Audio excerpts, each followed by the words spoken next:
te ñu ngi ñaaxaat comité bi nga xam ne tey dinañ ko fi taxawal que dinañ leen gunge ñu ba ñu ko mën a def audience boobu ba ñu mën a utal xale yi nga xam ne ñoo des ñu utal leen li nga xam ne moom mooy kayitu juddu. leneen li projet bi di def mooy suñu xale yi dañuy am xale yoo xam ne duñu bëgg a jàng bu sori wala sax yenn saay néew doole bi day tax ñoom ñu bëgg a teel a am liggéey xale yooyu dañ leen di orienté ci centre de formation professionnelle. ñi may wax ak yéen mbutu santé bu Kaolack am nañ fa fukki xale yoo xam ne projet bi moom moo leen di fayal inscription moom mooy fay fourniture mooy fay transport mooy fay restauration pour xale yooyu. parent bi lenn rek lañ lay laaj nga utal ko famille bu mu dëkk Kaolack bu amee famille bu mu dëkk projet bi mooy continuer 3 ans yi bu génnee nekk sage-femme d'État wala mu nekk infirmier d'État. te gis nañ ci ne xale yu bëri récemment à Toubacouta am nañ fi xale boo xam ne fa la nekkoon admina parce que aussi am na xale boo xam ne génn na ren am na diplôme d'état am kon loolu projet bi di ko def da koy def aussi. leneen li muy def mooy xale yi nga xam ne amuñu chance eggali seen jàng ba 3e da leen di orienter ci centre de formation professionnelle yi boo demee Sokone suñu xale yi am nañ fa 20 xale yoo xam ne ñu ngi fay nekk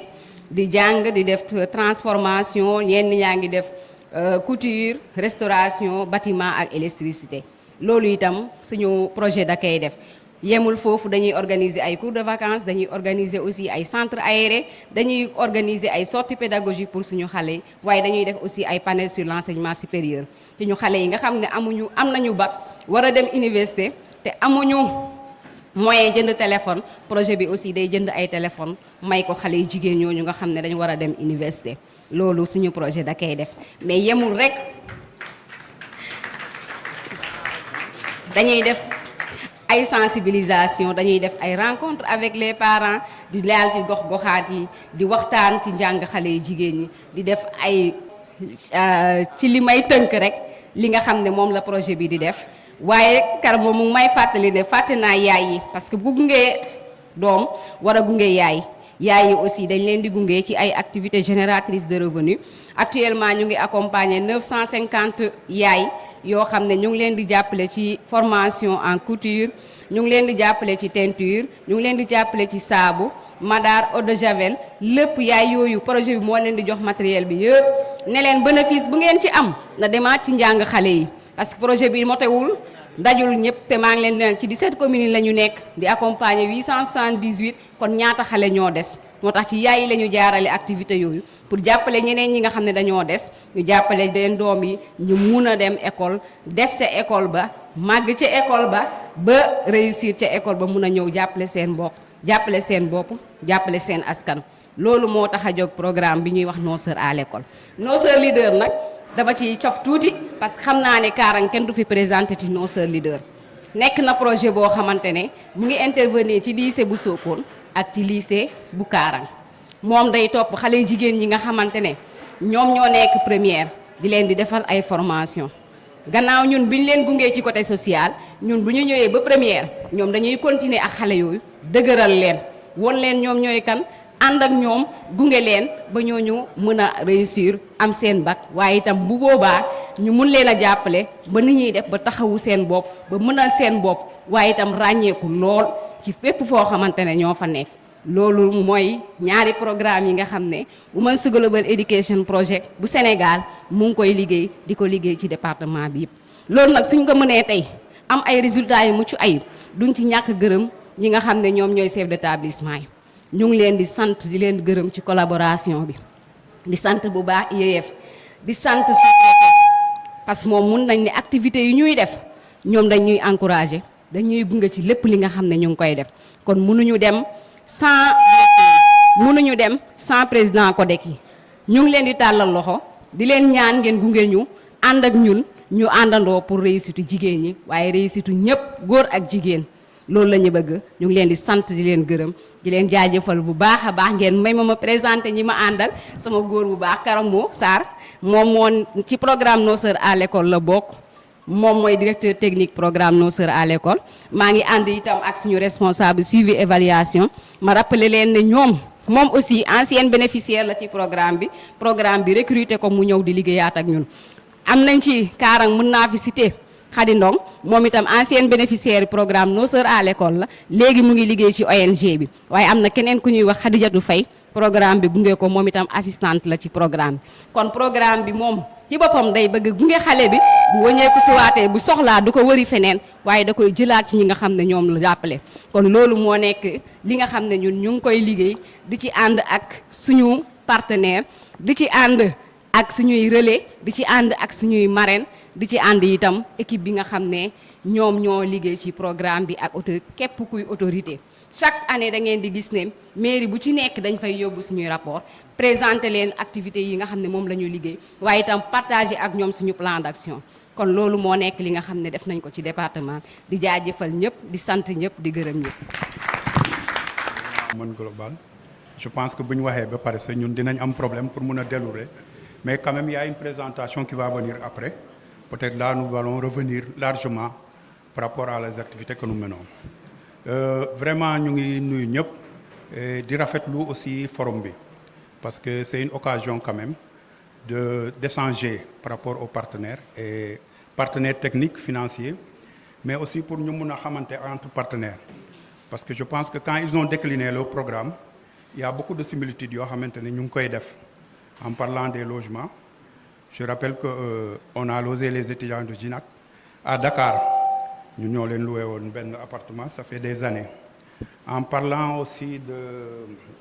Je pense que je vais rappeler une petite anecdote. Moi, je ne vous connaissais pas. Mais l'année dernière, quand j'étais au Bénin, lors d'une mission, on m'a présenté le projet Les Pères Éducateurs. Mais j'ai parlé de Women et nos sœurs leaders fièrement et partagé avec eux. Pour Wanene aussi,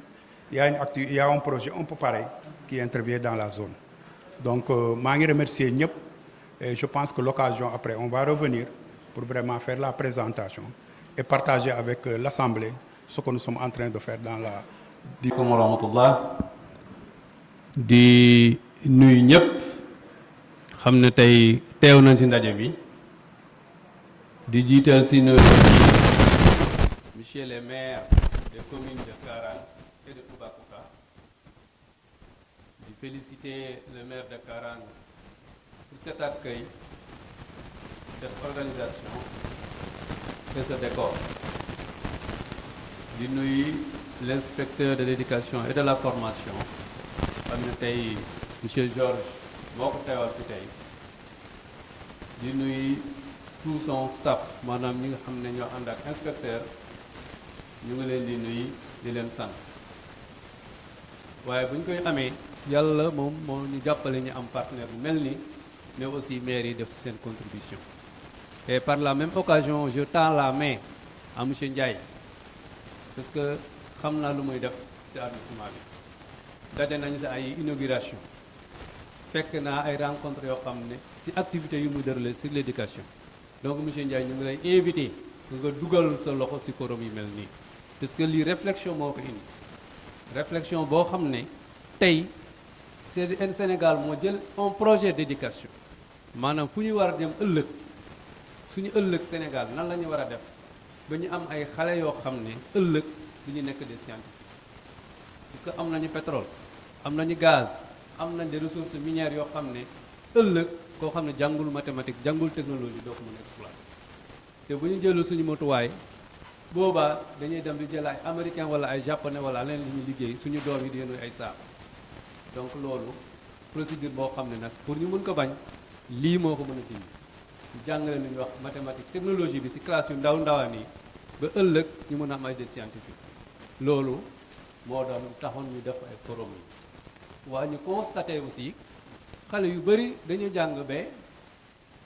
entrée en sixième wala BFM wala bac sax fekk amuñu kay ji am naa inspecteur dina ci ñëw loolu aussi mu nekk gàllankoor bi tey parce que da nga gis koo xam ne dafa war a def examen mënu def examen puisque amul kay ji loolu aussi suñu ndaje mii ban saafara lañ si mën a indi ku si nekk joxe sa xalaat maire yaa ngi toog parents d'élèves yaa ngi toog enseignant ñu ngi toog ku si nekk génne sa xalaat ñu xool ñu ngi koy saafara mais aussi troisième point bi mooy wér-gu-yaram parce que élève bu demee si école feebar njàngam di yàqu te léeg-léeg ñun ñëpp xam nañ suñu loxo yi mutul suñu doole mutul boo amee doom boo xam ne aussi dafa war a jàng war a faju te amoo moyen ban solution aussi la ñu war a jël moo tax gis nga ñu tey ñu invité waa IDAM ñu toog fi tey donc loolu mooy salam ndaje bi maa ngi déclarer officiellement ouvert l'atelier de ce forum di ñaan yàlla lépp lu ñu fi jël aussi lu ñu fi wax yàlla nekk ngënal di leen sant di leen gërëm ci seen taw je vous remercie. yàlla na leen yàlla defal tawfeex gërëm aussi tous les parents ici présents tous les invités ici présents et une mention particulière à nos autorités religieuses. Je vois aussi l'église ici bien représentée. Ma sœur, je pense que Prudence n'est plus là. Ah, c'est elle qui l'a remplacée. En tout cas, nous l'avons dalal ak jàmm. Je la ñaan aussi fi Prudence tegoon tànk après nga teg fa tànk ba yàlla defal la réussite aussi dans la commune de Karang. di remercier aussi nos autorités religieuses musulmanes. ñu ngi ko doon présenté sànq imam, je ne sais pas s'il est là ou bien s'il est parti. xam ne mbir mi seen mbir la parce que njaboot gi seen i njaboot lañu bunt bi bunti àddina la ak bunti diine ñaari bunt yooyu mënu ñoo séparé wu donc bu ngeen fi teewee ñun daf ñuy gën a dooleel daf ñuy gën a dalal te dañ siy gën a am yaakaar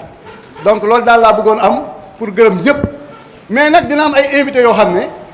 suñ leen invité te waxuñu leen nit ñi dañ naan lan moo fi seen présence muy les proviseurs et les principaux yéen tamit ñu ngi leen di gërëm bu baax di leen sant. Pourquoi j'ai tenu à ce que vous soyez là? Parce que les mathématiques constituent un continuum entre l'élémentaire et le secondaire. Si on se limite simplement à l'élémentaire, pensant régler ce problème, on n'ira pas loin. Il faudrait qu'on donne corps à cette orientation de notre système éducatif, le cycle fondamental. C'est une suite logique. Et d'ailleurs, la deuxième phase du PAM, si je peux me permettre de parler du PAM 3, cette PAM 3 sera plus articulée dans le moyen général. D'ailleurs, on parlera de PAM MG. PAM moyen général ça veut dire que xaar leen ko mu ngi ñëw donc loolu moo gën a motiver seen présence fii pour ngeen xam ko aussi ce qui a été fait dans l'élémentaire pour que une fois lorsque le programme sera à vos portes que vous puissiez savoir à quoi vous en tenir donc ngeen jéem a préparer loolu je ne sais pas si Foundiougne sera dans la zone expérimentale on croise les doigts et on prie pour qu'on puisse être en tout cas dans les IEF qui vont expérimenter ce nouveau programme des mathématiques et loolu rek laa amoon préfet lu may wax rek pour sant gërëm balaa maa dugg ci liggéey bi nag dafa am loo xam ne dañ ko fi dooroon ci mbirum jàngum xayma jàngum natt ak jàngum wàññi loolu dafa jógee ci ab natt bu ñu defoon sur le plan sous-régional waaye aussi ab natt bu ñu defoon sur le plan national natt bu ñu defoon sur le plan sous-régional c'était le PASEC natt bu ñu defoon sur le plan national c'était à travers le baromètre jàngandoo waaye lu ñu seetlu woon ci ñaari natt yooyu yëpp mooy suñu xale yi jàngum xayma bi en tout cas naax saay na lool on était en tout cas vers les 22 et 23% de réussite et c'était un peu inquiétant waaye loolu tamit bu ñu nattee xool xale yi filière scientifique yi dañuy gis ne xale yi wax dëgg yàlla amuñu benn amour pour dem ci filière scientifique yooyu. Je parle sous le contrôle du proviseur. Je ne sais pas si vous avez des séries scientifiques, mais on m'a informé l'autre jour que dans les séries scientifiques, il n'y a que 19 élèves. Et parmi ces 19, il y a 14 filles et 5 garçons. Mais si on continue dans cette lancée, qu'est-ce qu'on va créer? Quel sera l'avenir de notre jeunesse et de notre progéniture? Le monde évolue. Nous sommes dans xarala yu bees yi tey jii lii ñuy jox nii jël image teg ko muy ñu koy xool nii mais xam-xam la ay gune ñoo ko defar de waaye ñun suñu doom bi lan la ñuy defar ëllëg si on continue sur cette lancée. Et le monde va basculer sur les sciences et les mathématiques. Si on ne prépare pas notre jeunesse à ces échéances-là, bu subaa dinañ ko rëccu monsieur le préfet. loolu moo tax ñu ne ak suñu mbokk japonais yi muy JICA nañu xool ab pexe nañu xool benn pexe boo xam ne bu ñu ko defee dinañu xaw a sax booster les performances en mathématiques faire de sorte que les mathématiques puissent être assez attractives pour nos enfants xale yi gën koo bëgg gën koo ñeme parce que bu ñu ko bëggee ñeme ko rek mën koo song def ni épouser di dem nag ci filière scientifique yi loolu la ñu nattoon loolu la ñu taxawoon seetlu waaye nag bañ ko càmbaree dañoo gis ne ñaari jafe-jafe lañ ci amoon ñaari jafe-jafe yi c'est quoi? C'est le déficit de matériel dañoo gis ne mathématique jàngale boo xam ne la jàng bu abstrait la c'est une discipline purement abstraite or xale ba ñu koy jàngal c'est un enfant qui est très concret waaw boo bëggee jël xale boo xam ne dafa concret nga koy ñàngale bu abstrait te amul jumtukaay yi war kooku da nga koy pousser mu gën a bañ mathématique parce que du si am ay performance te su amul ay performance du si gis boppam te gisul bu si boppam du si sonn donc déficit matériel boobu il fallait qu'on comble ça. L'autre élément et qui a fait des études très poussées c'est le déficit de temps dañu jàpp ne suñu doom yi amuñu temps boo xam ne dañu jàng xam-xam bu bees boobu jàngum xayma boobu de telle sorte que je parle sous le contrôle des pédagogues des directeurs d'école on perd beaucoup de temps dans l'enseignement de ces disciplines. Tu vois, une leçon qui devait durer 1 heure de temps, finalement dure 1h30 minutes ou même des fois 2 heures de temps. On fatigue l'enfant, on l'émousse à telle enseigne que bu demee ba si cappaandaw li boo koy évaluer mu sonn te ku sonn du xalaat day ne yàtt jeesar loolu la ñu seetlu woon. Donc il fallait combler ces deux difficultés là et c'est là où suñu partenaires japonais yi nag ñëw intervenir ci programme bi depuis 2020. Et on va présenter cette intervention-là. Qu'est-ce que ça a produit en termes d'output? On y va. Donc ñaar yooyu yi fi nekk imam yi fi nekk curé yi fi nekk directeur d'école yi fi nekk journaliste yi fi nekk président ASC yi fi nekk yéen ñëpp ñu dajale tey ngir càmbar mbirum njàng meeg njàngale mi ku ci nekk tey ëllëg porte-parole PAVQ nga war nga gis parent bu nekk nga yeggee ko ci xelam ak ci noppam li nga xamante ne moom mooy jëriñ doomam ci njàng mi. war nañ aussi organiser ay cours de vacances cours de renforcement avec les facilitateurs ins wax na ko recrutement facilitateurs yi war nañ it gunge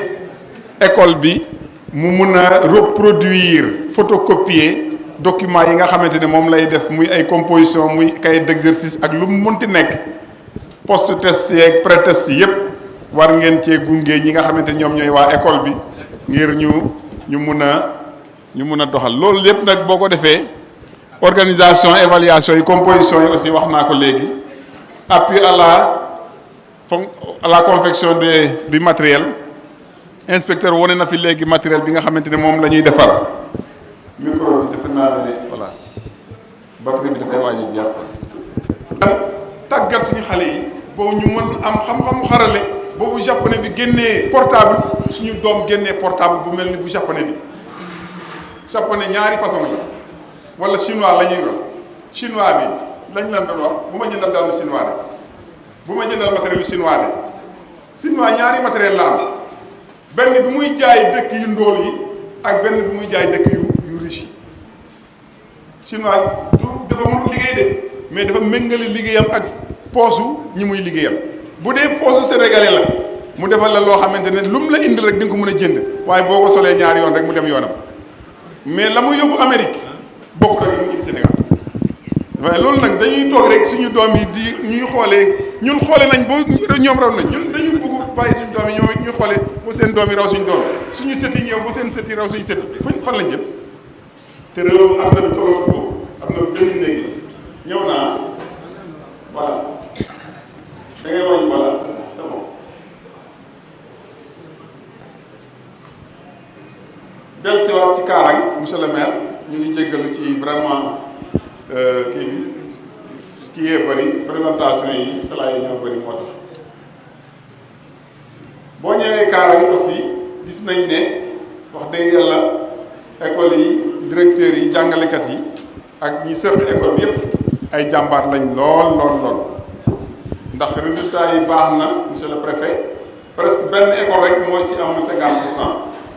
waaw benn école rek moo ci am 50% te tout école man ci 50% mu ngi ci 48,10%.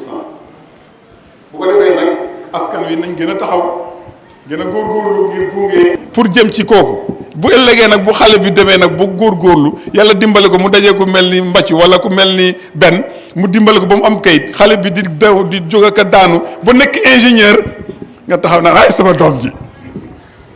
bu la joxulee dara nga naan doomi xaraam li ma daj ci yow. loo daj ci moom jur rek sànni imaam ak may seede njaboot gi suñuy ay sàmm lañ ci njaboot gi te bu ëllëgee suñu borom dinañu laaj lim ñu dënkoon pour ñu sàmm ko naka lañ ko sàmmee li gën a yéwén nag ci càmm gi mooy fexe ko boo kiñ la dénk bu lambee poosam gis kayit xool ci kayit bi gis ne Ramatulaay mooy sama yaay Babacar mooy sama papa nii laa sant mu fier loolu rek fierté la ci xale bi dimbali leen xale yi lii moom ñaaw na lool ba fu ñaawaay yem waaye nag joxoñ duñ duut baaroom joxoñ kenn ku dul parent d'élève ku ci am nag say doom ñoom ñëpp am nañ kayit di juddu ñu ngi lay tàcc bu baax a baax a baax a baax waaye ku ci am doom bu amul kayit di juddu xamal ne isaaba mi yow lay wax yow laay wax de waxuma keneen waaw amul kayit di juddu bu xesee def examen rek parent bi dootul góorgóorlu ci kayitam mu ngay xaarati ba mu dem 3e war a def BFEM mu soog a jógaat ñu ne ko sa doom amul du def examen nga soog a jógaat di dukki léegi nag bu demee bu 3e amul BFEM mu am BFEM soog a am kayiti juddu 3e xam ngeen lan moo ko nar a dal bu demee ba terminal diggante 3e ak terminal ñetti at la mu nekk xale boo xamante ne compo yëpp mooy jël P moo raw ci gone yi moo gën a xereñ ci mathématique ci science ci lépp moo gën a xereñ proviseur ne ko yow doo mën a def examen di nga toog xaar yeneen ñeenti at pour mën a def examen yeneen ñeenti at dina ko toog xaar pour mën a def examen parce que dañ ne xale bi war a def examen bac kayitu juddu bi koy gunge war na kayit boobu war na màgg lu mot juróom-ñaari at gën caa néew kayit bi war na am 7 ans au minimum léegi nag kayit bi am 3 ans xale bi waroon am mention très bien ñu ne ko toogal xaar yeneen ñeenti at pour nga ñëw def si waat bac xale bi dina ko fa xaar loolu ngeen di créer seen doom yi lu garaaw loolu lu métti loolu xale bi bu xaroo dina dem àjjana waaye yow paa bi moom loo mun di jaamu yàlla boo dee safara nga jëm baal leen ma de damay njàngal rek waaye loolu moom xaw ma ci dara damay tiital gaa yi rek léegi gis ngeen nu mu grave ci xale bi examen école yi am léegi muy Daara Rama muy lycée d'excellence muy école yi nga xamante ne xale yu xereñ ñi fa lañ leen di yóbbu bu ñu amee entrée. pas d'extrait pas d'examen point final parce que man je ne peux pas concevoir nga jur sa doom juru ngénte bi nga prêté ay 500 000 1 million et poussière 300 francs bi nga mën a jox à l'état civil pour ñu confectionner le extrait de sang mënoo loolu je ne suis pas d'accord sur ça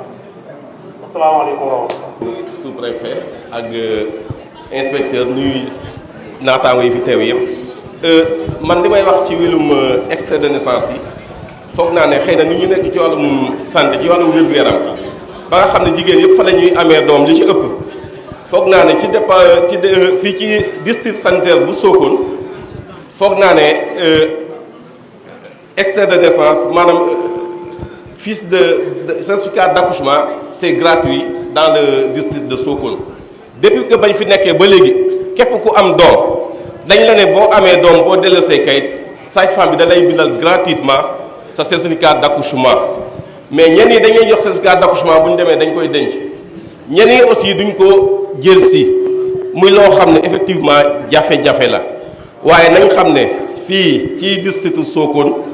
jigéen bu am doom ba jusqu'à J42 say boo ñëwee dañ lay jox sa certificat d'accouchement nga dem déclarer gratuitement donc mu doon loo xam ne santé ak éducation dañ ci yàgg cheminer beneen bi ci tegu mooy aussi koo xam ne accouchement à domicile la dañ la ne ñëwal hôpital nga indi sa doom boo ñëwee ñu jox la kayitu juddu wala buñ la watalee koo gis am nga tur demal ci chef de village bi am na cahier de naissance yu chef de village bind la foofu moo am ay témoignages boo ñëwee hôpital ñu jox la certificat d'accouchement foog naa ne kon li ñuy wax négligence parentale yi donc da ciy am waaye ngeen xam ne aussi loolu c'est gratuit au niveau du département merci. nuyu maire yi fi teew yëpp nuyu partenaires yi nuyu à la tutelle l'inspecteur de l'académie je pense que lu ñu wax ci état civil bi moom lu ñu ci waxati leneen rek peut-être dina nekk répétition juste li may addu sama kàddu ci wàllu woowu mooy peut-être ñu feddali aussi sensibilisation bi parce que jusqu'à présent dama xalaat ne que waajur yi xamuñu importance su extrait de naissance pour xale yi balaa nga koy xam ñun ñi nga xamante ne ñu ngi collège da ngay gis élève boo xam ne élève bu brillant la mais da ngay désolé boo gisee ne que ñoom du am extrait de naissance dañ koy mujj def candidat libre occasion bu mel ni aussi du ma ci ñàkk a profiter pour aussi indaale sama école parce que li Georges présenté nii yëpp ak inspecteurs yi ak li ñu wax fi yëpp je pense que élémentaire la ñu gën a mettre focus bi te ku ne élémentaire aussi élémentaire bu jàngale ba pare day jox CM te CM boobu noonu mën naa ne biir Kaarang fii nii nous sommes le parent pauvre du système ñun suñu taxawaay ci dëkk bi dafa xaw a nekk lu sooxe lool te seeni doom ñoo fiy jàngi amul benn xale boo xamante ne Mars la jóge wala Njagañaaw la jóge ñëw jàng si Kaarang fii doomi Kaarang kese fi nekk ñu soxla taxawaay waa communauté bi yëpp ndaxte école boo xamante ne am na 1253 élèves ñu am 13 salles de classe te mënuñu fexe ba gis parents d'élèves ñu yow def jéego pour école boobu noonu mën a am salle de classe boobu benn la ndox mi ñu ngi remercier bu baax a baax benn Saliou Ndiaye mi toog nii bind naa ko lettre mais dinaa ko invité ak sous-préfet ak autorités yi fi teew yépp pour ñu ñëw inaugurer ñu forage bi mu ñu may ndaxte ku la defal lu baax da nga koy waxal lu baax donc loolu noonu aussi ñu ngi lay remercier bu baax mënu ma ñàkk remercier aussi madame Mbathio ndax élèves yi nga xam ne ñoo gën a xarañ sama école nekk jigéen mu ngi leen di tàllal loxo ren jii forcé naa ko wax ak moom ba mu jëlal ma élève bu gën a xarañ ci école bi maa ngi lay remercier di delluwaat ci école bi nag li Georges présenté tey jii PAVQ ci ñun moom moo nekk le PDE le projet de développement de l'établissement nu mu ko waxee fii nii ni ngeen defee aujourd'hui forum bi sur l'état civil ak l'enseignement des mathématiques et des sciences noonu lañ ko amee ñun tamit ñu leen di tàllal loxo askan wi yëpp ndaxte xam ngeen ne suñu résultat daaw Georges est revenu sur l'orientation des élèves en S élèves yooyu ñu orienté S wala ñàkk leen orienté S ci ñun lañ jógee te def nañ ak ñun ñeenti at ñu nekk ak ñoom ci jafe-jafe bu métti fu mu ko natt rek weesu na ndaxte école boo xamante ne ñii dañuy jàngee Kaarang Ba ñii jàngee lycée ñii jàngee école ba loolu noonu xam ngeen ni kenn nit mënu ko gàddu te askan bi yëpp xam na ko parce que fii ku fi nekk am nga doom buy jàngee Kaarang Ba bu ñibbee da lay naan sama prof bi nii damaa tardé nii damaa def nële loolu noonu nag ma bëggoon askan wi yëpp lëkkaloo ngeen ñëw jàppale ñu wàllu si ñu ndaxte nag vraiment école bi diis na métti na waxuñ ma nag gisuñu parents d'élèves yi ñu ngi gis parents d'élèves yi bu baax mais nag dafa des te des bi mu ngi dese ci naka programme gouvernemental bu ñu tuddee PUMA ñëw na tabaxal leen CM jàng la ñaa ci benn école ça fait presque 23 ans ren école boobu clôturé wuñ ko ba tey yéen ñu clôturé leen école sumbal leen fukki classe dolli leen ci ñetti classe muy fukki classe ak ñett te askan bi ba léegi ni mënuñoo tabax birig xale yi jéem nañ tabax foofu noonu case de santé mais case ba léegi ni mënul yegg donc yéen ci seen bopp nag askan wi parents d'élèves yi les partenaires sociaux les autorités vraiment on vous appelle ngeen ñëw suñu école bi ngeen jàppale ñu ci foofu noonu problème école bi yëpp nag mënu ma nekk fi di ko jooytu man bon dama yemale kaddu gi fii nii rek pour que vraiment ñeneen mën a jël kaddu addu ci problème bu ñu indi si maa ngi leen salaam massiwement. La première difficulté c'est lié au temps, le manque de temps. La deuxième difficulté c'est lié au matériel. Maintenant moi en tant que partenaire social j'aimerais aborder la question du temps. Vous savez lépp lu ñu fi wax nii war nañu poser benn question mooy si ban école la ñu appliquer lii. xam nañ ban école lañ bëgg a wax mooy l'école sénégalaise mais quand je pose la question c'est dans quel contexte dans quel climat nous voulons appliquer tous ces programmes et tous ces objectifs-là. Nous pensons que li yëpp bu ñu koy wax nous devons l'appliquer dans un environnement apaisé te bu ñu wax environnement apaisé un environnement social apaisé il faut que ñu évoquer la relation qui existe entre l'État et les enseignants et de façon plus large entre l'État et les partenaires sociaux. Vous êtes sans savoir que tey c'est vrai que État bi moom mooy employer les enseignants mais les enseignants écoutent plus les syndicats que l'État. La preuve suba bu ñu décrété woon un mot d'ordre les enseignants vont suivre le mot d'ordre décrété par les syndicats. Donc nous invitons l'État à respecter ses engagements. ñëpp xam nañ ne moyen amut mais il y a de ces engagements yoo xam ne qui sont vraiment ne sont pas difficiles à respecter et à honorer. Donc dans ce sens-là encore une fois dans les programmes que l'État envisage ou bien déroule, il faut que davantage qu'il cherche à apaiser le climat social. Beneen bi mu bëgg intervenir mooy sur la question vraiment de l'enseignement des mathématiques. Enfin, damay interpeller les collectivités locales. Il arrive parfois, il y a une année, nous avons envoyé 13 professeurs de mathématiques dans une région. Les 12 ont démissionné. Oui. Maintenant, on se pose la question, qu'est-ce qui fait démissionner ces enseignants? Au-delà, peut-être, des offres plus intéressantes. Peut-être, est-ce que les collectivités locales accompagnent l'école? En tout cas, nous, en tant que partenaires, nous sommes prêts à nouer des collaborations avec les collectivités locales. Enseignants, il y a un problème. La question de la santé et la question du logement. Pour la question de la santé, on s'est bien organisé pour créer des mutuelles. Dans le département, nous avons des mutuelles. Moi, je suis gérant délégué d'une mutuelle de mon syndicat. On a commencé à signer des partenariats avec certaines structures de santé qui sont au niveau du département, avec même certaines officines. Une question, la question du logement. Nous avons essayé ces derniers temps de nouer des partenariats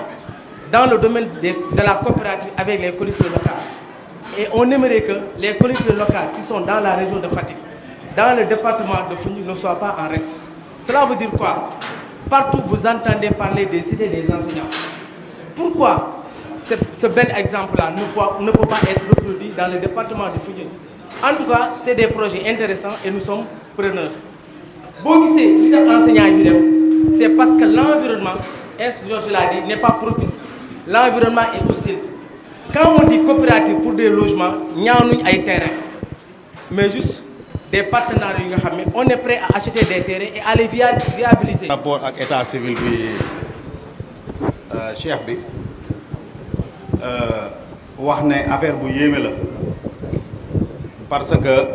d'abord en tant qu'enseignant de formation mun nañ ci wax lu bari chaque année c'est la même chose mais jàpp naa ne monsieur Ndour le directeur de l'école de Sabouya am na lu mu fi wax léegi monsieur le préfet loolu je pense que aussi mun na nekk une solution parce que boo xoolee chaque année directeurs yi bu ñu defee seen liste candidats yi déposé ko au niveau de l'IF su ñu demee ba examen yi jege rek dañuy permettre souvent certains candidats sans état civil ñu mën a subir les épreuves bu ñu jëloon au moins benn année boo xam ne dañu naan képp ku amul pièce d'état civil doo def examen là aussi dina mën a un peu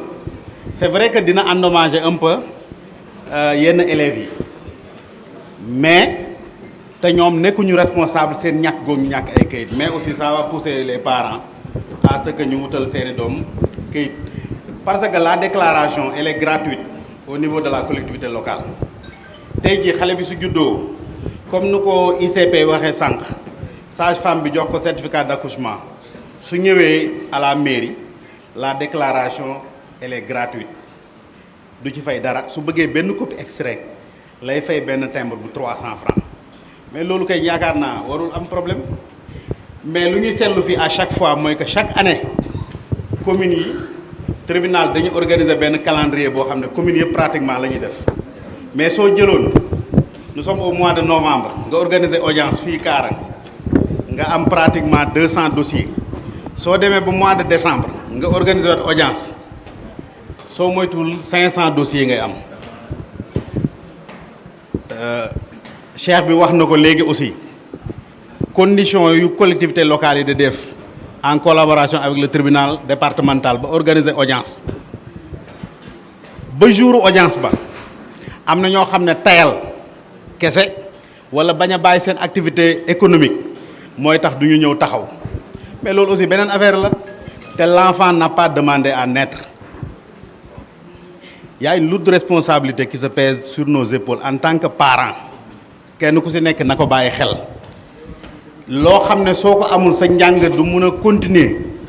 je pense que loolu nañ ci xalaataat bu baax a baax xam ne suñu xale yi suñuy doom lañ mais aussi suñuy nawle lañ dañuy màgg te ñoom lañ yaakaar pour avenir u dëkk bii suba donc kayit daal wax dëgg neex yàlla farata la ñun parents yi du ma ne yéen parents yi ñun ñëpp ay parents lañ ñun parents yi nañ ci gën a bàyyi xel parce que enseignants yi tamit amut luñ si dajul am na enseignants yoo xam ne xaw nañ sax dugg kaso ça je suis témoin enseignants yi lu ñu mën def nañ ko ba ñu aaye leen sax ne leen génn leen seen loxo si affaire état civil nit ki nag mënul di jàngale ba pare ëlbatiku nag di utal élève bi tamit kayitu juddu moom kañ lan la mun mooy nga indil ko élève bi mu def métier am jàngale mais nag uti kayit yaakaar naa loolu c'est de la responsabilité des parents que nous sommes nous tous nag ñu gën si góorgóorlu parce que tey le département de Foundiougne je parle sous le contrôle de l'inspecteur en tout cas du ma wax ne ñoo gën le ay enseignants mais bokk nañ si département yu gën le ay enseignants parce que résultat yi sur le terrain mu ngi koy wane CFE entrée en 6e BFM bac Foundiougne n'est pas en reste kon nañu gën a góorgóorlu effort yooyu parce que xale yu bëri tey mënuñu continuer seen njàng affaire kayitu juddu la te loolu dafa war a c'est un phénomène boo xam ne dafa war a jeex vraiment dafa war a jeex loolu moom même su nekkul njàng mi sax mais citoyen dafay am kayit même su nekkul élève sax même xale bu nekkul élève mais dafa war a am kayitu juddu boobu mooy tax mu am carte d'identité après mu am certificat de nationalité pour mën a wax ne man je suis un sénégalais. mën a wax ñi ne ma état civil ngay yem du ma ko bañ nag danaa wax ci état civil samay tàmbale mooy que ne ñun Sénégal on n'a pas besoin de bailleurs pour nous développer soxlawuñ ko on a un problème d'organisation bu jógee ca kaw ba ci suuf loolu mooy suñu problème kayitu juddu élève amu ko kooku fautu état la parent d'élève bi du fautam parent d'élève sax boobu sensibiliser 100 parents d'élèves kenn moo ci récalcitrant te état daf fi nekk pour am doole nga forcer ko parents d'élèves bi ku leen sensibiliser ñu dem nga encadrer ñu dem ñenn ñi bañ nga forcer leen le sous-préfet la xale bu judd ci dëkk bàyyam te koo bind turam egg sous-préfet oo ko ne ko sa doom na nga ko inscrire ci ñaari fan yi ma may laa la may état la li jëriñ dana ko bind par force dañ ko war a dépasser ay problème kayit judd dañ ko war a dépasser tous des problèmes d'organisation gis nga organisation bu amul du ñu dem joxe suñu bopp bu amul duñ dem waaw dama di digression yenn saa moo ko enseignant yi may ñun ñoo ngi coow ay problème mu yokku may leen enseignant bu ne ñun ñi enseignant yi abri pour lañu jàngale ku ci maye woon ku ci nekk 1000 francs ñun enseignant ku nekk bu joxoon 1000 francs par weer booy ko tëjee xam ñaata classe yi mën tax ñun enseignant yi 144 salles de classe à 10 millions d'unités defuñu ko pourquoi defuñu ko ñuy coow leneen tout est problème d'organisation gis nga li ñu fi wax yëpp organisation la état mooy jël xale yi am problème école ci di xool yëre kii xool yëre lu ko waral du état bu ñëpp amoon tëni boo niroo ci kaw ba suuf kenn problème boobu dootu amati école kenn du fa nekk di rus sa yëre yi nga sol ba ngay daw jàng ak leneen loo xamante ne organisation la dañ ci war a. nuyu les partenaires nuyu les maires di leen jaajëfal wax dëgg yàlla taxawaay bi rafet na mobilisation bi baax na dooleel bi tamit am na ci solo di nuyu Women Global Education Project su seen vraiment appui bi nga xam ne dañ koy appuyer nit ñi di leen di remercier parce que man mii de wax dëgg yàlla au niveau de Bettenty jot naa bénéficier wu su ñoom seen appui je peux dire que il y a 4 bénéficiaires yoo xam ne ñi ngi fa te lu am solo la dama gis ni même kenn ki nekk sama école sa petite sœur wax dëgg yàlla volonté bu muy def parce que bëgg na am donc di leen remercier Mbathio bu baax a baax yu karam ma bëggoon a wax su état civil bi su benn aspect boo xam ne dégguma ko xale yi ñuy déclarer ñu ne amuñu këyit tey boo demoon xool 90% yëpp am nañ këyit c'est pas un problème d'état civil qui se pose. ma teewal fi aussi waa SCOFI yi nga xam ne ñooy saytu mbirum njàngum xale yi jigéen di leen jàppale ngir ñu mun a yàgg ci école bi ba ñu gis ci seen njëriñ ma ñëw ngir wax ak parents yi ci affaire kayitu juddu yi ndax kayiti juddu yi man dama ci dund loo xam ne ba léegi daf ma marqué ci sama benn élève boo xam ne maa ko yoroon CI ba C1 yàlla def ñu affecté ma bàyyi ko foofu ak yeneen jàngalekat élève bi CI ba CM2 moom mooy jël premier mais bu mu waree def entrée en sixième kayiti juddu moo tax ba njàngam foofu la yem jéem naa ko encouragé ba sonn pour mu reprendre ñu lijjantil ko kayit waaye daf ma ne madame ñaan naa la ko bàyyi ma dem seeti leneen ba tey jii kooku chauffeur la mu ngi daan dooleem mais li muy daan dooleem yëpp chauffeur xam nga ne liggéey bi tey mu neex suba mu naqari ba tey damay garder le contact ak moom ma am lu ma métti sama xol ndax tey jii munoon na yegg foo xamante ne ni dina mën a jàppale ay parents jàppale njobootam ndax moromam yam bokkaloon di jàng ki doon jël premier ba troisième ñoom ñoo bokk benn papa tey jii kenn ki gendarme la moom ak ki doon jël deuxième ñoom ñaar ñëpp extrait moo yàq seen jàng mu nekk lu ma métti may ñaax parents yi su ma sañoon loolu dal ñooñu tey bu mu dal seen doom yi ndax kuy dugal sa doom école ku nekk ñaan nga yàlla mu jëriñ la ñaan nga yàlla mu noppal la ëllëg ba moo tax li ma leen di ñaax mooy parent bu ci indeeti sa doom école gàddul kayiti juddoom nga indaale ko boo koy inscrire CI bu fekkee kayit ba dafa am jafe-jafe ñu teel kaa mën a lijjanti ndax jafe-jafe yi da leen di topp ba bu ñuy def bac am na suñu élève boo xam ne dafa dem ba terminal mu war a def bac ñu ne ko mënul def bac ndax âge am permettre ko mu def bac mu toogaat 2 ans door a mën a def bac xoolal retard boobu élève boobu am ay moromam raw ko ci koo xam ne série S la doon def pour yéen ñi ne ñu prôné l'apprentissage des matières scientifiques dans les établissements élève boobu série S la doon def mais kayiti juddu moo ko tardeel jàngam ba moromam mi rawee ko ñaari at kon nag yéen parents yi maa ngi leen di ñaax yéen ñi yore CGE yi su ngeen demee ci école yi nañu fexe ñu convoqué foofu assemblée ñu waxtaan ak parents yi ñu jéem leen a sensibiliser école bu nekk su fa mënee convoqué assemblée mu convoqué fa assemblée ñu waxtaan ak parents yi sensibiliser leen ndax mbirum kayitu juddu yi mu jeex ci école yi ndax loo xamante ne nii la daf ñu métti lool jafe-jafe yi ci suñ doom yi di daj ñun gis nañ ko en tant que jàngalekat mais en tant que parent d'élève te nekkul lu ñu gën a tey jii bu ñu sañoon élève bu ci jàng nga gis jëriñ bi ci sa jàng kon nag yéen parents yi maa ngi leen di ñaax ku ci nekk nga jàppale sa doom nga wutal ko kayiti juddu ndax kayiti juddu moom la ñuy ràññee doomu aadama bu amul kayiti juddu kenn xamul fu mu bokk kenn xamul ci ban askan la bokk kenn xamul ci ban réew la bokk kon nag maa ngi leen di ñaax ngir yàlla ngeen jàppale ñu ci kayiti juddu yi ngir xale yi mun bu ñu jàngee ñu gis njëriñ bu ñuy jàng asalaamaaleykum wa rahmatulah. am doom ci biir loolu ñu téye ko foofu diir ñetti fan door koo andiwaat ci Toubacouta ba mu demee ba ñu tudd ko ba pare mu dem pour déclarer doomam pour ki nga xamante ne moo ko doon rawle pour mu signal ko mën na yóbbu kayitu juddu pour doom ji mën a am kayitu juddu ci mairie ba ñu ne ko ne déedéet wasinoo fii Sokone nga wasinee foofu nga war a mën a dem mu ne leen man sama état santé mayuma ma dugaat ci oto yi ak sama doom di dang-dangee ba Sokone naan maa ngi dem mairie ba dafay rang pour wut kayitu juddu comme fii laa defee sama visite te fii laa dëkk yaakaar naa sama doom yi tamit fii la war a mën a amee kayitu juddu ñu ne ko ne déedéet il faut nga dem Sokone loolu doon problème boo xamante ne ñu bari xamuñu ko te mu ngi posé ay problème ci wàllu kayitu juddu beneen problème ndax tamit tax na ba ñu bari bu ñu la ne Sokone nga ne man sama résidence fii lay wutee kayitu juddu kooku naka la mujjee def mu ne ko ne sama état de santé mayuma ko ma ko ne kon demal nga déclarer ki nga xamante ne mooy chef de village comme am na kayit nga wax ko ko peut-être moom dina ci am solo dina ci am solution aussi noonu la mujjee def dem ci chef de village ne ko ne wéruma te tamit mënumaa dugg ci oto yi ma ko ne c'est vrai wéroo di yaayam mi tamit wéruma noonu la ñu def pour mu dem am kayitu juddu donc loolu doon na benn problème boo xamante ne mu ngi am fii ci suñu gox te loolu war nañ cee wax léegi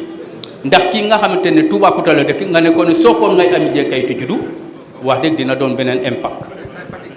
de Fatick sax donc tey beneen bi ci des ñuy wax ci yaakaar naa xale yi bu ñu demee ba am ñetti at dama koy jëlee ci Toubacouta am nañ fu ñuy yóbbu pour. fi tey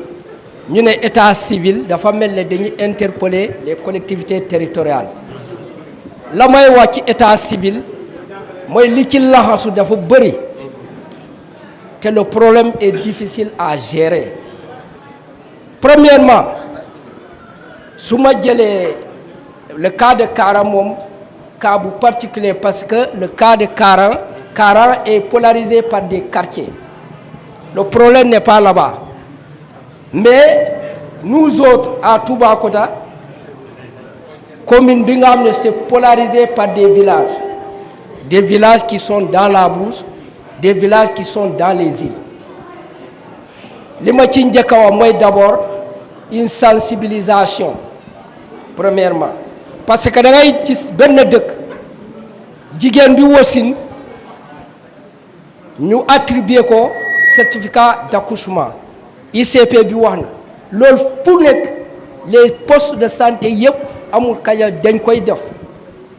mais malheureusement la dame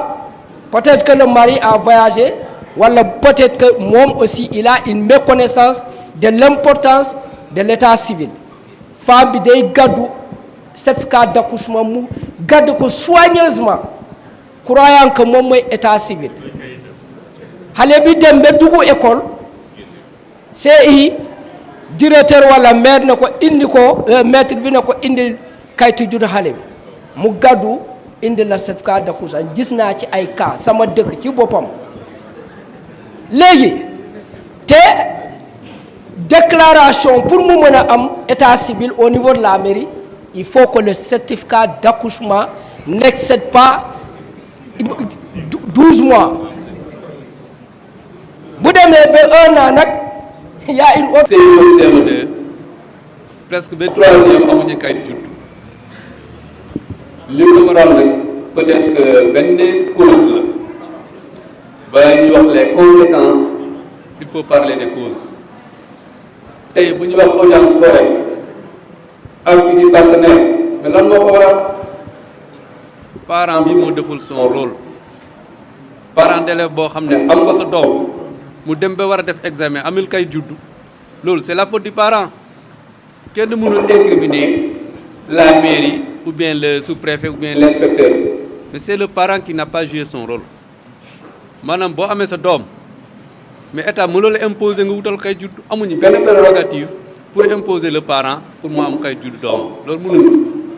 mais l'état a mis des dispositions yoo xam ne ku amul état civil boo ko tolloo doo dem carte d'identité mu ngi foofu doo amul carte d'identité mënu am yenn accès au service de l'état te carte d'identité lu koy indi mooy extrait de naissance examen en 36e am na ay temps boo ko amul ak kay juddoo ko def tolérance ñëwoon ba 3e mais à partir de la 3e boo amul kay juddoo def examen donc man bien vrai que débat yi am na solo audience foraine yi li indi problème yëpp fu ñu mën a accès suñuy débat mooy la sensibilisation parents yi ñoom la ñu war a sensibiliser boo xamee ne sa doom amul kay judd dès le CI demal wuti sa kay judd boo mënul am aussi balaa ngay def en 36e mu am kay judd mais on ne peut pas t'imposer kenn mënul la imposer aussi pour nga indi kay judd par force sensibilisation boobu moo war a continuer ce que nous demandons aussi aux enseignants bu leen génn ci kay judd bi continuer à accompagner les parents bien vrai que les présidents tribunal woo nit nekk li ak li mais c'est votre devoir il faut les accompagner orienter leen au moins ñu dem wutal seen bopp kay judd le reste mooy moo xam ne da nga juddoo Sokone jógee Toubacouta wala jógee Karang wala feneen loolu c'est des mesures de l'État puisque état civil dafa sensible mënuñu jël un étranger wutal ko kay judd ci Sénégal wala ci benn poste de santé inscrire ko mu nekk sénégalais fekk c'est un étranger wala ses parents sont des étrangers même bu juddoo fi aussi ses parents ils ont une nationalité étrangère balaa ñu leen di inscrire aussi faut ñu am attestation moo tax boo juddoo Sokone merci bi fa nekk wala ICP bi fa nekk moo koy attester avec des pièces mu déclarer ci mairie boobu aussi parce que mairie boobu moo am compétence boobu léegi nag ce que l'État a choisi actuellement mooy ñu digitaliser état civil def naa ni ñi fi nekk xam nañ ko ñu ngi ci procédure boobu maanaam mën nga nekk foofu léegi sa kayitu juddu nekk Dakar doo dem Dakar di wuti kayitu juddu da ngay dugg sa portable nga envoyé Dakar benn demande d'extrait ñu envoyé la aussi par un service ñeel nga jot sa kayitu juddu loolu la ñu bëgg a def loolu si lu ñu seetlu aussi mairie yi souvent nu ñuy dencee kayitu juddu yi moo am problème archivage bi parce que da ngay judduwaat te si mairie bi ngay jaar amoon na kay juddu bëgg naa changer âge sama âge dama ñëw rek def dama requête déposer tribunal mais mairie bu doon def son rôle bu xoolee pièces yi dina ci soto doo mën a jàll loolu si digitalisation bi yéen dina dindi loolu yëpp bon xam naa ne l' état a failli moom loolu c' est un terme boo xam ne bi ma dégg fii tamit bu ëpp la parce que état bu la jëlee da la fay par mois def la dans des bonnes conditions nga nekk un fonctionnaire de l' état boo waxee état failli na moom loolu c' est trop je vous remercie. إن المعلم والطبيب كلاهما لا ينصحان إذا هما لم يكرما فاصبر لضائك إن جفوت معلماك واقنع لجهلك إن جفوت معلماك mu ne ñaar ñii da nga leen di neexal mooy jàngalekat bi ak fajkat bi wasbir li daayika mu ne na nga muñ bu fekkee da nga am jàngoro dem hôpital di jaay naq deret wala ngay jaay yaradeku fexeel ba mën a muñ sa jàngoro ndax sa ñàkk yar mooy tax doo mën a faj mu ne waq naa li jëhalika sa doy sa riir na la doy su fekkee préparé wuloo ànd ak yar préparé wuloo pour dem fi ngay utee ji xam-xam nga yëg ne barab bu sell la fu ñuy jëlee ji xel mu sell boo respecté wut ki lay jàngal fexeel nga jéem a muñ te xam ne ci wëy réer yi ngay bokk tabaarakallah ñu ngi nuyu sous-préfet inspecteur ñu ngi koy jaar di nuyu itam kilifa yi fi teew yépp di leen wàccee seen wàccuwaay ndax yeneen bi moo ne anzili naasa manazilhum wàccee leen kenn ku ci nekk ci wàccuwaayam kon ñu ngi leen di wàccee seen wàccuwaay monsieur le maire représentant maire Alweli ñu ngi lay wàccee sa wàccuwaay monsieur le maire Toubacouta ñu ngi koy wàccee wàccuwaayam di nuyuwaat jëmm yi nga xam ne ñoo fi teew yépp di leen feeñalal mbégte imaamu ratibu Kaarang muy imaam Keba Niang di wax rek ne lii mu ngi ñaan mu gën a bari ndax dana tax ñun ñëpp kenn ku ci nekk xam lan mooy position am moo xam parent d'élève bi la moo xam xale yi nga xam ne ñooy jàng la li nga wax léegi ne mooy responsabilité imam yi ñun jàngee nañ ci tey ne war na fu ñu dajee ci xew ñu wax nit ñi ne nañu fexe sunu doom yi ñu am ay kayitu judd kuy tudd xale boo tuddee ba pare nga wax nit ñi déglu la sensibiliser ay parents nga leen fexe leen ngeen taxaw ci xale bi mu am kayitu judd ndax loolu responsabilité la li mbokk mi wax léegi kullu googu mooy istixraaq la mooy kullukum raa wa kullukum mas'ulun an ra'iya yeneen bi ne na ñun ñëpp ay responsabilité lañ ci ëllëg su kanam suñu borom te ku nekk danañ la laaj li nga responsabilité woon kon parent responsabilité la ci doom ji nga xam ne moom la ko yàlla jox responsabilité boobu nag nañu fexe ba ñu sàmm ko nañu fexe itam ba toppatoo ko teg ko fi nga xam ne moom foofu lañ ko war a teg ñu ngi jéggalu ci kàddu yi di nuyu imaam yi nga xam ne tabaarakallah ñun ak ñoom ñoo nekk ñoom fii Ustaz Omar Lo tabaarakallah di wax in uridu illa al islaha mastataatu wa ma tawfiqi illa billah alayhi tawakkaltu wa ilayhi unib xam naa dañuy jox pour le rayonnement de l'école dans le département de Foundiougne di dolli gërëm suñu partenaires yi nga xam ne ñoo ñu gunge wax dëgg yàlla ci bés bii ñu dooroon ko dans l'arrondissement de Niombato dans la commune de Kër Samba Gueye en intercommunalité avec Kër Saloum Diané et Nioro Alassane Tall tey nag ñu ñëw jeexal ko nu mu gën a rafetee fii ci Karang ci intercommunalité aussi entre Karang ak Toubacouta ñu ngi leen di gërëm di leen sant chers partenaires au nom de l'IEF Mat Faye ñu ngi lay gërëm aussi Ben Saliou Tata Mbathio Karamo ak seen équipe yëpp nag bàyyiwuñ ci kenn maire yi nag suñu partenaire stratégique lañu ñun ñu seen partenaire technique mooy def si laak roof si rek yéen it yàlla na leen yàlla taxawal ce n'était pas évident surtout dans ce contexte de raréfaction des ressources mais vous avez su relever avec nous et autour du préfet le défi yàlla na leen yàlla fay école nag nii la développement nii la da ngeen di jàpp ñu jàpp bu ñu jàppee rek on peut soulever des montagnes en tout cas su ngeen delloo au nom de l'IEF il faut nous remercier aussi les maires muy le maire de Karang comme le maire de Toubacouta may defaraat kaddu gu xawoon na dëng gi ma joxoon yëkkati woon fu ñuñ fu Toubacouta a fait aussi, en tout cas en matière de mobilisation communautaire durant ces 2 années, Toubacouta nous a beaucoup accompagnés avec le maire. Moi souvent je m'entretenais avec lui. Souvent dama naan inspecteur da nga may sas dëgg metti na de waaye naa jéem. C'est affinité boobu aussi laa am avec le maire de Karang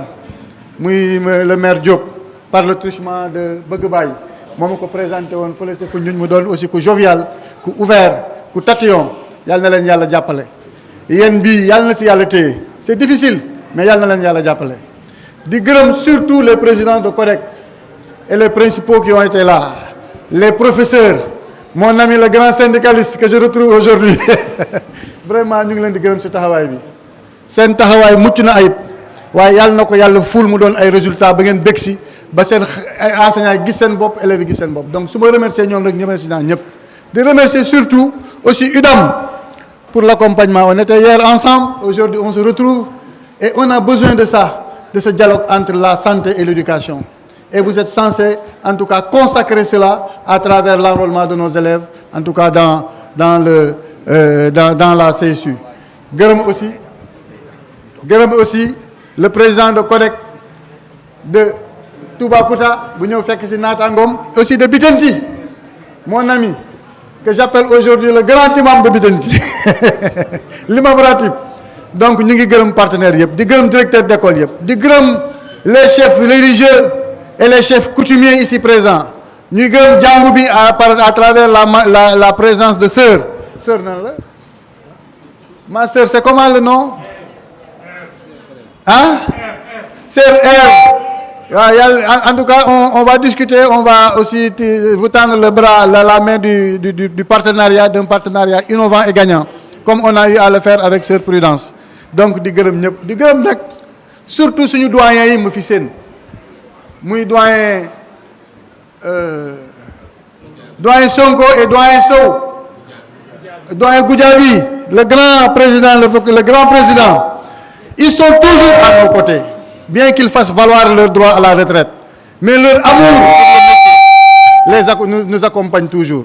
Yàlla na leen yàlla jàppale, yàlla na leen yàlla dëgg. remercier nga ñëpp xanaa kay ki des mooy yow ñu remercier la. Monsieur Georges man de bi ma fi ñëwee ba léegi ànd nañu ay atelier ay rencontres yu mel nii mais man li ma naw si Ins Georges c'est sa compétence. Il est compétent, bëgg na liggéeyam et constant dans sa dynamique. En tout cas ñu ngi lay féliciter di la ñaanal yàlla may lay promotion bi nga nekk inspecteur de l'éducation et de la formation chef du district boo xam ne da nga yore sa département di liggéey bu mucc ayib puisque am nga compétence yépp yàlla na ko yàlla def. Je vais m'associer aussi ci remerciement yooyu ci ñaari entité d'abord mooy les collectivités territoriales et les partenaires puisque loo gis rek compétition gis nga ni ñuy defee lii ci arrondissement Toubacouta noonu lañ koy defee ci yeneen arrondissement ñu ngi koy dérouler foofu ñii ñoo fay dem sax d'ailleurs ñoom Georges ak ñoom Issa ñoo fay dem te yàlla def na am nañu écho lu ñu fa def ay rencontres yu mucc ayib la yu réussir mais ñun tamit mun nañu bàkku de mun nañu wax ne arrondissement Toubacouta si réussir na parce que bu ñu ko defee keroog Kër Samba Gueye on était très content ñu nag jarul ëppal parce que dese nañu beneen ñu ñëw fi tey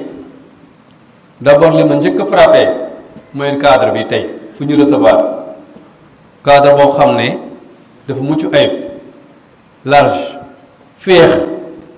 boo xam ne tey amuñ ko feneen en tout cas bariwul centre yu mel nii rencontre yoo xam ne nii la yaatoo am condition nécessaire yëpp ba mun ko def en tout cas loolu ci première réussite la. Deuxièmement aussi mooy mobilisation presque tous les acteurs concernés ñëw nañ loolu buñ ko amee c'est grâce au maire, surtout le maire qui nous a accueillis, monsieur le maire de Karang, avec tes collaborateurs, mais aussi les codecs et les enseignants de Kara. Vous avez abattu un travail impressionnant ay ndaje la pour am lii donc ñu ngi leen di remercier di leen féliciter mais aussi di féliciter les partenaires parce que yéen bi métti na buñ ko yennoon nag japonais buñ ko bayee mu naroon tegu ci suuf ngeen ñëw jël seen wàllu defe naa ne loolu ci remerciement ngeen mérité aussi en tout cas madame Mbathio et monsieur Ndiaye ñu ngi leen di remercier au nom de l'administration parce que li yombul amul fu ñu koy soxla dañ ko mën a am mënuma ñëwaat ci seen réalisation li ngeen def yépp ci arrondissement bi yàlla rek moo leen mën a fay yàlla na yàlla jàppale yaa rabbil alamin li des li inspecteur ñëwaat na ci tuuti mooy xaalis bu toll ni nga dépensé ko nga jël sa journée yépp sa temps yépp nga consacré ci benn activité bi liñ ci séentu dañ ko war a taxaw parce que on peut pas investir notre moyen nos forces ak nos temps yépp ñu toog ëllëg ñu war a toogaat ñu fekk liñ fi waxoon yépp de loolu amul loolu musiba la li ñu ñaan mooy liñ fi gis comme problème ñu saafara maanaam matériel bu ñu war a soxla ci école yi surtout pour l'amélioration de l'enseignement des mathématiques reproduction des cahiers d'exercice loolu mu mot mais aussi appui des codecs monsieur le maire def ko engagement ñu fi jël yëpp ñu mën ko respecter les cellules yi nekk ci école yi mooy CGE yi union des CGE yi fi nekk yëpp ku ci nekk devoir bi nga war a def vraiment nga jàpp ci ba ëllëg bu ñu fi toogaatee fekk dañuy am amélioration parce que lii yàlla na yàlla may ñu fekkewaat ko dinañ ko defaat incha allah déwén parce que maire yëpp jël nañu engagement yi partenaires yi jël nañu engagement yi ce qui veut dire ku fi yàlla may nga fekkee ko mën na am aussi ñu defaat ko fii ci Toubacouta wala ci Karang donc loolu ku fi nekk enseignant xamal ne sa résultat dañ ko teg fii ñu xool ku fi nekk maire dañuy xool sa engagement fan la toll lan nga waxoon ak li nga def ainsi de suite partenaires yi moom xam naa ne moom kenn du leen remercier ba mu mot en tout cas on compte sur vous xam nañ di ngeen ko def mais aussi di leen féddali suñu loxo aussi di leen ñaan ngeen gën a taxaw am na en tout cas je sais que am nañu un nouveau partenaire ci forum yi mooy ADD dinañ ci def loolu ma leer la nañu intégrer aussi les autres communes de Kër Samba Gueye Nioro et Kër Saloum Diané en tout cas lii laa bëggoon conclure ndaje bi di ñaan li mu fi def yëpp ak li mu fi wax yëpp mu am njëriñ boo xam ne suñu doom yi dinañ ci mën a jëfandikoo li ci des état civil mënuma conclure sans moom ñëwaat si jàppale leen xale ñu am kay judd enseignants yi bu leen génni seen loxo ci état civil ku nekk CI laaj leen kay judd bu ko amul ngeen convoquer le parent mu ñëw nekk na wutu kay di judd ainsi de suite presque chaque mois def leen ko finalement dina am ñuy réagir 700 ñaata nga wax le codec de Karang 717 xaw actuellement dans la commune de Karang amuñu presque Toubacouta mu ngi ci 412 ce qui veut dire que l'année prochaine aussi day gën a yokk donc loolu aussi nañ ci bàyyi xel ñu jéem ko vraiment saafaral balaa suñu prochaine rencontre maa ngi sant ñëpp di gërëm ñëpp di baalu ak ñëpp di ñaan ku fi ñëw yàlla na yàlla may nga dellu ci jàmm ba fekkaat sa njaboot jàmm wasalaam je vous remercie. mu départemental de communication ci déplacement bi nga xam ne def ngeen ko pour ñëw couvrir événement bu am solo bii comme ni nga ko waxee mu nekkoon forum de l'éducation ñu ci doon waxtaanee wàllu njàng ak njàngale surtout nag wàllu enseignement mathématique science wàllum état civil ak wàllum maintien des filles à l'école mu nekkoon tey waxtaan bu rëy boo xam ne dajale woon na ñaari commune Toubacouta ak Karang ñu ko doon defee fii ci Karang mais également ñu mën ci noter teewaayu IEF mooy inspection de l'éducation et de la formation ak teewaayu aussi sous-préfet arrondissement Toubacouta teewaayu ñaari maires yi ak aussi tous les acteurs du système éducatif mu nekkoon vraiment ndaje boo xam ne Touré amoon na solo trop parce que directeur d'école ñu ngi fan jàngalekat yi parents d'élèves yi bref acteurs yu intervenir yëpp ci jàngale vraiment teewoon nañ mu nekk ndaje boo xam ne ndaje bu am solo la tey waxtaanee nañ fi ay thèmes yoo xam ne thèmes yu am solo la te jàpp naa ne jeexital bi dina am solo ci biir école yi nga xam ne ñoo nekk ci ñaari communes yi. mu mel ni jafe-jafe kayit yi gars yi dañ ci insister bu baax a baax côté état civil bi en tant que secrétaire municipal ak ànd ak municipalité bi yan matuwaay ngeen di jël pour accompagner parents d'élèves yi nga xamante dañoo xaw a sàggan ci côté boobu. waaw juste état civil moom problème la mus a nekk parce que dafa am parents yoo xam ne peut-être amuñu amuñu réflexe di déclarer seeni doom dès que ñu juddu te xamuñ ne déclaration c'est gratuit doo ci fay dara loolu nag parents yi duñ ko def ba pratiquement bay way mbuus moo tax souvent ñun mairie yi ni leen mën a jàppalee d'abord mooy sensibilisation bi comme lu ñu def nii tey sensibiliser nañ des fois ñu dem ci rajo bi sensibiliser ci yeneen émission yi aussi ñu sensibiliser mais aussi li ñu leen gën a mun jàppale mooy souvent ñu jéem a organiser lu ñu ay audience foraine au président tribunal d'instance bu Foundiougne mu ñëw fi defal ñu audience loolu dañ koy def di ko defaat mais terewul ba léegi xale yi ñu ngi ci ñàkkum kayit te loolu warul woon demee noonu daal donc li ñu mën daal mooy yokkaat sensibilisation bi mais aussi ñaax surtout tamit parents yi ñi nga xam ne ñoom ñoo jur xale yi ñuy gën a góorgóorlu si kayiti xale yi parce que doomu aadama mënul dund si kaw suuf te amul ay kayit dafay métti daal pour mu nekk dafay métti parce que boo amul extrait de naissance doo mën a jàng doo mën a am carte d'identité doo mën a am moom daal mu ngi noonu daal moo tax daal kayit daal Touré na ci parents yi gën a góorgóorlu mais ñun aussi en tant que mairie lépp luñ ci mën rek dinañ ko def incha allah pour accompagner parents yi. intercommunalité bi yan enseignement ngeen mën a tiré waatee si forum yi nga xamante ni yéen a ngi koy def pour intercommunalité. waa lii jàngat bu rëy la maanaam lii warul yem ci forum parce que li mu wane mooy mbooloo mooy doole tey jii année yi ñu romb Kaarang doon organiser forumam Toubacouta organiser Samba Gueye organiser keneen Nioro organiser Sam Ndiané organiser mais ren dañu jël Kaarang boole ko Toubacouta jël Samba Gueye Nioro Saloum Ndiané boole leen ñu def seen i forum dans le cadre de l'intercommunalité li nga ciy jàngee mooy mbooloo mooy doole mais communes yi suñu àndee lëkkale seen ay doole lu ñu mën a def dafa bari tey jii soo xoolee États-Unis d'Amérique mu nekk plus de 50 états fédérés lañ ca mën a jàngatee rek mooy que développement dëgg pour mu am il faut nit ñi boole seen doole xam ne objectif yi benn la population yi ñu administré benn la ñu lëkkale suñu doole gisoo tey jii biñ boolee Toubacouta ak Kaarang Toubacouta daana am forumam de Kaarang daana am forumam mais yaakaar naa forum bi moom nu mu mel forumu Toubacouta daaw ko mel forumu Kaarang daaw ko mel du si mbooloo du si organisation du si dayoo mbooloo moom mooy doole te lii maa ngi ñaan franchement suñu maire yi ñu continuer intercommunalité bi nga xam ne lu am solo la parce que mën nañ ko def tey ci éducation lañ ko def mën nañ ko def ci santé mën nañ ko def ci jeunesse mën nañ ko def ci sport mën nañ ko def ci environnement mën nañ ko def ci leneen ak leneen ak leneen. ndax mairie bi am na lenn loo xamante ni engagé na ko par rapport ak li nga xamante ni. waaw ñun jël nañ ay engagement mooy toujours comme engagement yi ñu daan jël d'abord mairie bi chaque année dina dégager une enveloppe importante pour jagleel ko wàllu fourniture scolaire yi. mais aussi accompagner écoles yi nga xam ne dañu war a defal ay salle de classe ñu defal leen ko nga xam ne ay mur de clôture la ñu defal leen ko écoles yi amul ay toilettes ay ndox ak yooyu yëpp mairie bi xool nu mu leen di accompagner mais CODEC bi aussi nga xam ne moo ëmb directeurs yi ŋànk écoles yi ñu jàppale ko te ñoom seen i jooy benn la mooy que tey ñu am ay machines yoo xam ne machines yu fonctionnelles lay doon pour di mën a tirer parce que Touré jamono dafa soppeeku bu njëkk nit ñi dañ daan bind lépp lu xew dañ koy bind ci craie wala ci bic. mais léegi dañ toll jamono boo xam ne ère du numérique la ñuy dund maanaam ay ordinateur ak ay photocopieuse ay imprimante tey ji mënut a ñàkk si dundinu école yi loolu nag engagement yooyu nag lañ gën a jël ñun en tant que mairie incha allah te budget bi ñuy jëm 2026 dinañ ko sóoraale lépp lu ci mairie Kaarang mën pour accompagner école yi ak CODEC bi dinañ ko def incha allah jërëjëf Touré.